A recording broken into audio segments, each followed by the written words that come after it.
Yeah, it feels that way. It's going so quick.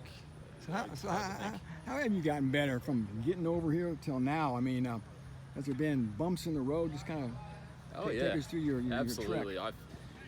I feel like it's been a roller coaster, to be honest with you. And coming in freshman year, I feel like I didn't perform the way I wanted it to, or the way I wanted it to go. It just didn't go that way, and I knew there was more to do.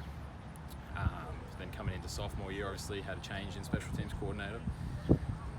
I just felt more relaxed. I sort of cut loose a little bit more, and it was more of a mental upswing for me. I knew I had to change something in how I felt about myself and what I valued to be a good punt. Or at the end of the day, it came down to what's best for the team. If I can put my team in a good position on the field, then I've done my job. I'm not so much worried about if it goes 38 yards, it goes 38 yards. If that 38-yard punt lands us on the 6-yard line, okay, we're rocking. So a little bit of that, and then obviously now having Coach P come in, that's just been a seamless transition. We've been gelling really well, and he's given me a lot of freedom just to be myself and punt the way I want to punt, and get to see the results that way. So we're really moving in the right direction. You're the only one probably that can speak to the importance of the long snappers. What have you seen out of those guys kind of competing for that job? Absolutely. Nick Taylor has been phenomenal. He's one of my best friends off the field, and he's been working really hard for a number of years now to get that job, and now he's got it, and I'm really excited to see what he does, because he's a really talented kid, and I'm so excited to get out there with him on game day. Can you talk a little bit about your recruiting process and just your journey just to get to Purdue? Yeah, absolutely. So I had a bit of a funny one. It's with Pro Kick Australia, the academy I trained with back home. A lot of times coaches will fly out to see guys they want to recruit. I was training in the midst of COVID, so 2020 is when I started up with Pro Kick, and all we could do at that point was FaceTime and videos and a lot of film, and we'd have training days at Pro Kick were strictly film days. We'll get filmed today, and you never really know where you're going to end up. I had no idea I was coming to Purdue till I was coming here. I just put out the film, and you hear things like, oh, this coach, totally unknown to you, wants to see this. Okay, well, I can do that, I'll do this. And you put it on film, and you send it out into the Twitter sphere or wherever it goes.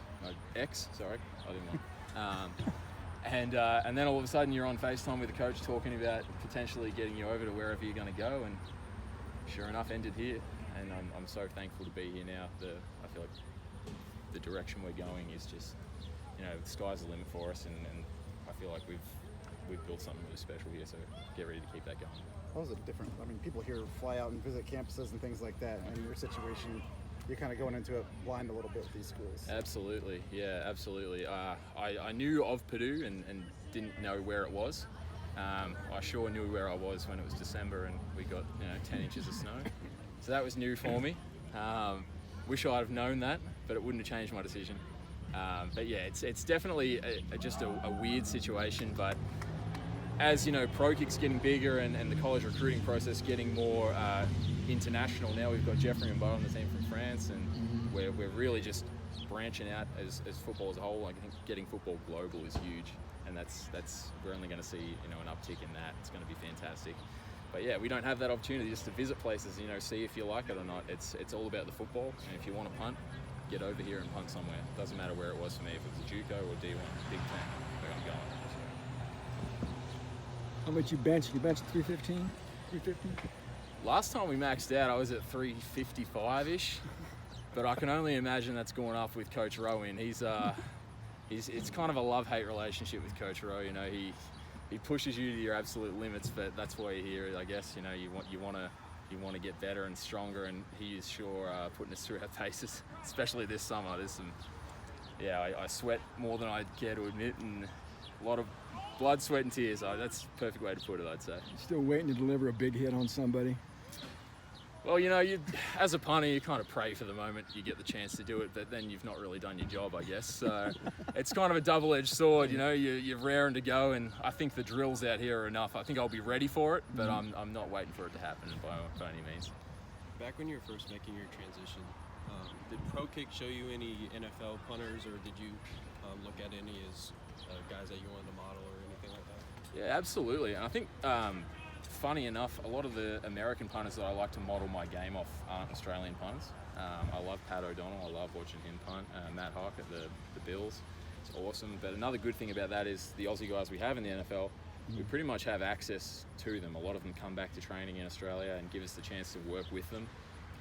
Send them a message on Instagram and say, hey, like, what do you think of this? And you get literally an NFL punter giving you feedback on what you're doing. It's a really good untapped resource to have.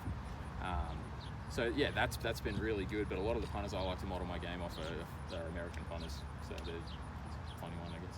What's the relationship like with you and Brendan Cropsey? Because he's a guy that would like to have your job. So yeah. But he's doing other things, and you're one bad kick away from him taking your job. So. Yeah, absolutely. It's fantastic having Brendan sort of nipping at my heels. I've said it countless times, iron sharpens iron, and I'm glad I have somebody who's challenging right behind me. It keeps the fire lit under me, and it lets me know, hey, every day is a job interview here, and I don't see myself above anybody else in the specialist room. I come out here just as hungry as everybody else to keep my job. They want mine, so we have a really good relationship off the field, and I think that's key. We hang out a lot outside of football and don't talk about a lot of football, and even when we're out there, I critique him, he critiques me. That's one thing we've spoken about in the specialist room, is just holding each other accountable. That's how we get better at the end of the day. Come over here, kind of the old man with the foreign concepts. How much have you ingrained yourself, I guess, in culture here, and just kind of these guys being more accepting of you and whatever quirky lifestyles they thought you had back at home? Yeah, thank God they didn't shun me from the group.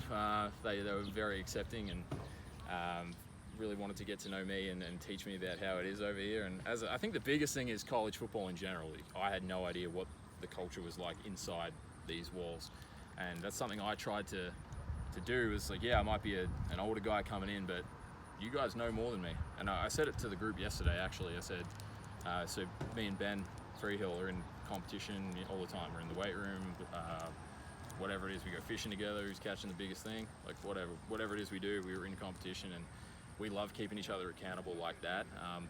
I don't think I know any more than anybody else, and we feed off each other all the time and say, hey Ben, if I'm doing something wrong in a tackling drill or a punting drill, tell me. It's the same with me and Cropsey. Hey, if I'm dropping it inside, tell me and I'll tell you. We're just trying to get better, man. At the end of the day, we're trying to win a championship, and I don't do that. The group does that.